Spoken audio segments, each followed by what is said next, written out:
ميزانية شهر 3 مش هصرف منها ولا مليم. ازاي يا ماما لومي؟ هقول لك ان انت ازاي مش هتصرفي منها ولا مليم، وهتشيليها كلها، هتشيليها. وكل اللي احنا هنعمله هقول لك عليه في الفيديو ده جامد جدا. خشي الفيديو وما تنسيش تحطي لي لايك، والفيديو ده جامد جدا جدا، بس ما تنسيش تدعي لي وصلي على سيدنا محمد. وخشي الفيديو هتشوفي فيه حاجات وتريكات، بس خليكي للاخر عشان في حاجات هتنفعك جدا جدا جدا. انا مش بضحك عليكم، انا مش صغيره عشان اقول لكم كلام في الهفا، كلام من شعرنا شاب، فاهمين؟ هتوفري من غير ما تصرفي ولا مليم لحد اخر شهر 3. طب ازاي يا ماما لومي؟ هقول لك على كل تريكات هتعمليها مش هتصرفي ولا مليم، واحنا دلوقتي في اول الشهر. وخلي بالك رمضان هيخلص على 18 17 كده في الشهر، وبقيه الشهر ان شاء الله كل ده هنوفر معاكي، وكل ده من غير ما تصرفي مليم بره الشهر، من غير ما تصرفي من ميزانيه الشهر بتاع شهر 3. طب ازاي يا ماما لومي؟ هقول لكم صلوا على سيدنا محمد عليه افضل الصلاه والسلام.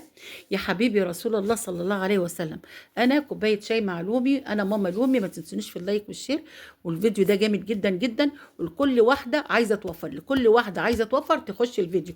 لو اي واحده مش عاجبها الفيديو ما تخشيش الفيديو يا حبيبتي. واهلا بكل حبايبي، انا بحبكم في الله والله، وبحب كل واحده تخش تقول لي اتكلمي يا ماما لومي، وبزعل من اي واحده تقول لي ارغي. كل واحده تعيب في واحده اكبر منها، الله يبارك لك. انا مش مسامحاكي على فكره، انا مش مسامحاكي، بس انا بتكلم دلوقتي عشان ما اقولوش ارغي. انا بتكلم على ميزانيات توفير التوفير، وانا بقول لكم الكلام ده من قلبي، من واحده راح وجري عليها الزمن. انا مش عيله صغيره عشان اقول لكم كلام فاضي، لا انا جه عليا الزمن وراح. وكنت بصوا الفلوس دي كانت معايا كده بالهبل، والفلوس دي كانت معايا كتير، وكنت بصرف بطريقه بذخه، وكنت بصرف وبجيب كل اللي نفسي فيه انا واولادي، وما حرمتش ولادي من اي حاجه. بس جيت في وقت قلت يا ريتني ما كنت صرفت كل ده، ويا ريتني كنت خليت بالي من المصروف شويه، كنت خليت بالي من القرش وحوشت شويه. وكان معايا ذهب على فكره، كان معايا ذهب ليه ولزمن كتير، بعت كل دوت ورحت وصرفت وعملت. والحمد لله دلوقتي انا معكوكه في اننا مرافعين عليا قضيه الشقه وعايزين يطردوني منها. ونفسي اعمل حتى عمره، مش حجه كمان، اعمل عمره ومعيش. بس انا الحمد لله رب العالمين بدات انتبه لحالي. عملت ايه يا ماما لومي؟ بدات احوش دلوقتي من مصروفي من معاشي، بس بحوش منه. وان شاء الله ان شاء الله ربنا يكرمني واطلع عمره، وباذن الله ربنا يكرمني في قناتي دي واقبض منها وبرضه اطلع عمره. فانتوا بقى ساعدوني علشان ان انتوا تبقوا معايا ومساعديني في حاجتي، لان كل اللي هيساعد معايا في قلب الفيديوهات بتاعتي ويعمل لي لايك والشير بيساعدني ان هو ياخد ثواب ان انا اطلع عمره، ثواب ان انت بتطلعني عمره. حبايب قلبي انا هقول لك دلوقتي على تريكات تعمليها، بس صلوا على سيدنا محمد ان انت قضي المصروف معاكي، ومش هتصرفي ولا مليم من مرتب شهر 3، والفلوس هتبقى معاكي مكفيه، والحاجات مكفيه معاكي لاخر الشهر. انا طبعا ما بجيبش الحاجات اللي عندي واحطها قدامي زي الناس، لا انا بتكلم وبقول لكم على الحاجات اللي عندي والحاجات اللي معايا ايه، يعني بما يرضي ربنا. صلوا على سيدنا محمد عليه افضل الصلاه والسلام. يا حبيبي رسول الله، انا هقول لكم كل حاجه بما يرضي الله، واللي عاجبه على كده اهلا وسهلا، واللي مش عاجبه برضو مع السلامه. ماشي يا حبايب قلبي؟ الكلام ده للست الشاطره، للست اللي عايزه تدبر، للست اللي عايزه توفر، مش الست اللي قاعده على الكنبه وتقول لك ايه ده، هو انت بتقولي ايه، هو اللي فايض ايه، ولا معيش ايه، ازاي لحد اخر شهر 3 واحنا لسه في اول الشهر انت بتتكلمي ازاي؟ هقول لك يا حبيبه قلبي، انت مش دلوقتي مخزنه وعملنا تفريزات وعملنا تخزين وعملنا وشلنا رمضان كل ده. طبعا كل حاجات رمضان دي بسم الله ما شاء الله مش هتتاكل كلها دي في شهر رمضان، ده هيفيد منك كمان. ما انا عارفه ان هيفيد منك، اه والله، لان بركه ربنا سبحانه وتعالى. انا بعمل الاكل النهارده باكل منه تاني يوم، والله يا رب تاني يوم، وبيفيد كمان تاني. بسم الله ما شاء الله، بركه ربنا وبركه رمضان بتهل علينا بالخير والله العظيم. اللقمه اللي قد كده بتقول ايه يا لهوي ده مش هيكفي، بسم الله ما شاء الله بيكفي. وكل واحده تقول لي ان فعلا كلامك صح يا ماما لومي، الاكل بيكفي، الشويه الصغيره اللي قد كده بيكفوا وبيفيد كمان منهم. صلوا على سيدنا محمد عليه افضل الصلاه والسلام. ما تنسونيش في اللايك يا حبايب قلبي، بالله عليك كل واحده يا اختي انت وهي حطي لي لايك، انزلي حطي اللايك، ما حطيتيش اللايك لحد دلوقتي وعماله تسمعي معايا. صلوا على سيدنا محمد.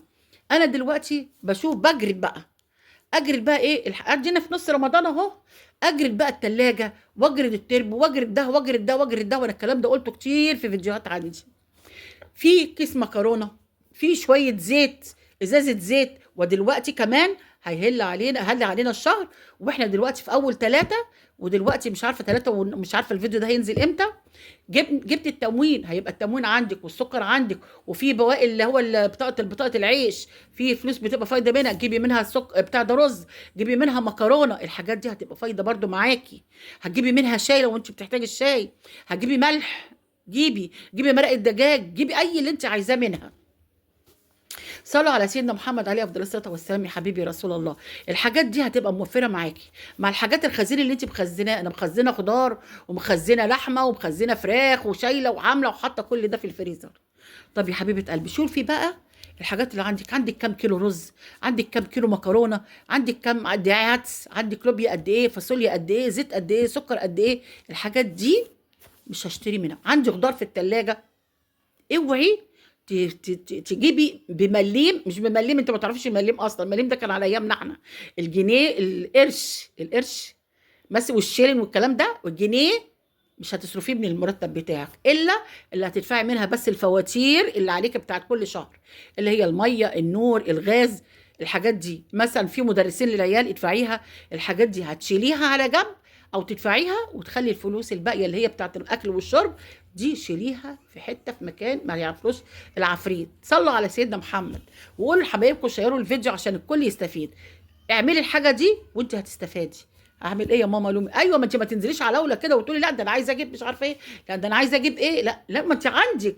دوري، هتلاقي في بصل، هتلاقي في توم، هتلاقي في لوبيا، هتلاقي في رز، هتلاقي في بطاطس، هتلاقي في طماطم، هتلاقي في بسله وخضارك اللي انت كنت جايباه من قبل رمضان وخزنتيه، هتلاقي كمان في كيس لحمه، هتلاقي في كيسين فراخ، في بانيه، الحاجات اللي انت شلتيها وحوشتيها. تمام، الحاجات دي هتنفعك، امشي بيها وحرصي على ان انت تخلصي بيها الشهر. هتخلصي الشهر كله بالحاجات اللي انت جايباها دي. والله العظيم 3 ما هتصرفي مليم. ان كنت هتصرفي بقى تنزلي بقى، ان كنت ما جبتيش لبس العيد انزلي جيب لبس العيد للعيال من فلوس جوزك اللي هو يديها لك، اللي انت تجيبي بيها الحاجه. ما تقولوش ان انا جبت، ان انا ما جبتش من مصروف البيت. هو مصروف البيت بيديهولك للاكل والشرب والايه والالتزامات اللي هي الميه والنور والغاز والحاجات دي، ادفعيها، والباقي ده خليه، ولا تقولوا له جبت ولا ما جبتش ولا صرفت ولا ما صرفتش. طلعي، هو الرجاله ما تبقاش عارفه ايه اللي فيها وايه اللي موجود، فهماني؟ امشي كده على قدك، وامشي كده بما يرضي ربنا، وقولي الحمد لله. بس قبل كل ده صلوا على سيدنا محمد عليه افضل الصلاه والسلام، وتحطي صدقه جاريه، او اعملي اطعام. بتعملي ايه؟ اي حاجه وجبه من اللي انت بتاكليها حطيها لله، لاي حد غلبان، لحد ماشي في الشارع او مثلا كيس كده، او ازازه مثلا تمر، او ازازه عرقسوس او صوبيا، اديها لابنك كده بكوبايه ويسقي الناس كده لله وهم ماشيين، اللي ماشيين في الشارع اللي هم لسه ما روحوش بيوتهم. خلي بالك، الحاجات دي في ميزان حسناتك، وبتفرح قلبك، وكمان بتبارك في اكلك، وبتبارك في عمرك، وبتبارك في اللقمه اللي انت بتاكليها، وبتبارك في عيالك. والله العظيم 3 يا اولاد، ما في حسنه الا لما ربنا ابدا بينقصها، بيزودها. مفيش حاجه بتعملها الا ربنا بيزودها وبيديك 10 اضعاف، لانك انت بتحتسبي كل حاجه عند ربنا. اعملي الحاجه دي، والمرتب بتاع الشهر 3 هيبقى معاكي، وانت هتقدري تحوشي، وهتقدري تجيبي بيها لبس، وتجيبي ذهب. جيبي اللي ناقصك، جيبي الحاجات اللي ناقصك، بس اللي ناقصني ايه؟ مش حاجات في كلام فاضي. يعني انا عندي ملايات، لا انا عايزه اجيب ملايه جديده، اوعي ما تجيبيش حاجات زي كده. عايزه اجيب مفرش مش عارفه وانت عندك مفارش، لا خليها. ممكن تحليها باي حاجه، تشتغلي المفرش ده، تشتغلي عليه كده بالابره كده، وتعملي اي رسم، اي بتاع دانتيل، وتحطيه على المفرش، هيتجدد وهيبقى شكله جميل. خليكي مدبره، خليكي ست شاطره وواعيه. الشطاره دي والمخ ده بيبقى ذكاء من عند ربنا سبحانه وتعالى. ما هو انا ما اقعدش كده زي ما بقول لك على حزب الكنبه، واكل واشرب واقول ايه، لا ده انا عايزه مفرش، لا لا ده المفرش ده قديم. ما المفرش القديم ده انت لو قصيتيه كده عدل وعملتي له دانتيل هيبقى كأنه جديد. حته قماشه كده شكلها حلو وشيك، وحطيت لها دانتيل، جيب لها متر دانتيل وحطيتيها كده، تدي منظر لزهريه او فازه كده محطوطه على جنب. والله العظيم لو انت بتعرفي تعملي كروشيه اعملي مفارش. انا بعرف اعمل كروشيه، بشتغل مفارش، بعرف اعمل تريكو، بعمل انا حاجات لعيال بنتي، او اعمل حاجات ابني بعمل لهم. مش عيب ولا حرام، ده احسن حاجه، ده الهاند ميد ده حاجات جميله جدا وغاليه. صلوا على سيدنا محمد عليه افضل الصلاه والسلام. يا حبيبي رسول الله صلى الله عليه وسلم، لسه لحد دلوقتي ما حطيتش لايك؟ ما استاهلش منك اللايك يا اختي انت وهي؟ حط لي اللايك بقى بالله عليك. بس ما تنسونيش تشيروا الفيديو ده جامد جدا جدا. طلعي بقى ايه البطاطس اللي عندك، طلعي البصل اللي عندك، افرمي بقى، افرمي البصل، البطاطس قشريها وحمريها نص تحميره وسيبيها على ورق زبده كده تتهوى، وبعد كده حطيها في الفريزر، تطلعيها تحمريها تتحمر تبقى زي الفل. عايزه تعملي بطاطس حلقات كده اعمليها، عايزه تهرسي بطاطس اهرسي بطاطس وحطيها في علبه وحطيها في الثلاجه على الرف، تاخدي منها في السحور، تاخدي منها مثلا للفطار، تحطي عليها شويه لحمه معصجه او مثلا جبن او بسطرمه او بتاع، وتعمليها في الصينيه كده بتبقى جميله جدا. عندك لفه جلاش، قطعيها خرط خرط خرط خرط خرط كده، هتبقى هشه كده زي الورق، وتقومي حاطه سمنه في قعر الصينيه، وتقومي حاطه نص الجلاش، وتقومي حاطه ايه بسطرمه وجبن، وتقومي حاطه القفل عليها وكوبايه لبن بيضايه بمعلقه سمنه، وتقفلي عليها قوي قوي قوي قوي، تربي بمعلقه بتاع دوت فلفل اسمر، وتقومي سقياها وتحطيها في الفرن. جميله جميله وطعمها وريحتها تحفه. اكله اهي من عندك، لا عندي لحمه ولا عندي بتاع، بالبسطرمه وحبه جبن، ما عندكيش جبن مش مشكله، حبه بسطرمه كده وحته جبنه رومي كده مبشوره، وحطي واقفلي عليها، بتبقى جميله جدا. اكله مش بيعه اهي، مش وحشه. عندي مثلا عايزه اجيب كيلو سمك، عندك انت سمك، جيبي كيلو سمك او 2 كيلو سمك وكلي انت وعيالك. ما انت ما عندك، ما الاكل ده التخزين ده من اللي فات، ما انا عندي انا مخزنه، انا مخزنه سمك حطاه. بس لما تجيبي السمك عشان يفضل صابح، لما تجيبيه وتنضفيه ما تغسلهوش، سيبيه كده، سيبيه بالحاجات اللي هي مش الحاجات اللي جواه اللي هو ما اتغسلش، الحاجات السوداء والحاجات ديت والسلسله والكلام ده ما تغسلهوش، سيبيهم زي ما هم في قلب الكيس، وتحطيه في الثلاجه، وحطيه في الثلاجه، تيجي تطلعيه اكنك لسه جايباه دلوقتي. اغسليه بقى، اغسليه بالغسيل اللي انت بتحبيه، بالليمون تغسلي، بالنشا تغسلي، بالدقيق تغسلي، بالخل تغسلي، زي ما تغسليه ونضفيه، هتبص تلاقيه زي ما يكون لسه جاي صابح. اما انت لو غسلتيه السمك وحطيتيه في الفريزر بيطرى وبيهدى، لكن هو بعمله كده يعني يا دوبك نشيل بس احشائه بيبقى زي الفل. حاجات والله العظيم يا ولاد لو انتوا استمريتوا عليها وعرفتوا من الطريقه هتبقوا كده ستات بيوت ممتازه، وبسم الله ما شاء الله عليكم. انا بقول لكم على الطريقه الصح، بدلكم على الطريقه الصح، عشان ما ترجعوش تندموا وتقولوا احنا فرتكنا الفلوس، الشهر خلص يا ماما لومي، والعيد خلص وخد الفلوس بتاعت اول الشهر، بعد العيد مش لاقيين ناكل. لا يا حبيبه قلبي، انت امشي بعقلك من دلوقتي، ما تستكتريش، يا مستكتر الزمان اكتر. معلش يا ولاد عشان الغده انا هشرب بس مش قادره. فبالله عليك ما تنسيليش في دعوه حلوه، واللي بيحط لي اللايك ده بيرفع لي الفيديو، اللايكات بترفع الفيديو وخلاها تقترح، والمشاهدات بتقترح، وربنا يبارك لي فيكم. ده شهر 3 تحوشيه وتشيليه كله، مش هيتصرف منه حاجه، ببواقي اللي عندك كلها هتمشي بقيه الشهر، لان احنا مخزنين، والخزين ده هينفعنا طول الشهر ده. بحبكم في الله يا حبايب قلبي، ما نحرمش منكم ابدا.